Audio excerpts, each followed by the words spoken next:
and then turn to the back and we have more +1. They're getting a little bit harder now. We're getting up to 7, 8, and 9. So give these a try. Okay, boys and girls, we have some more number line practice. Let's start with 4 plus 3. 4 plus 3 is a near doubles. 3 plus 3 is 6. So one more would be what? 7. Good job. And 5 plus 2, the biggest number is 5. I take 2 hops and I land on what? 7. Good.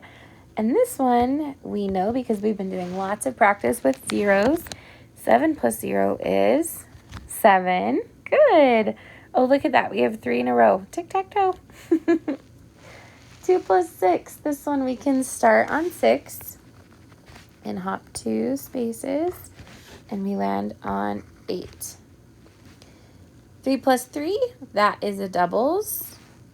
We're starting to memorize those, but if we don't know, we can use our number line and hop 3 spots, and we land on 6. 7 plus 3, that is a 10 friend. So we can also use the number line, 7 plus 3, and I land on 10.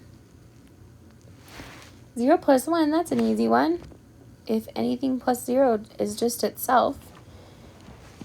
6 plus 4, that's a 10 friend. So I start on 6 and I count 4 hops and I end up on 10.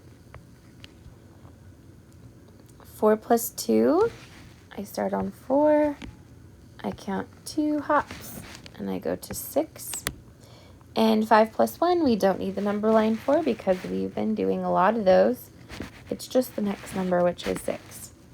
Good. Give yourself a smiley when you get all of those.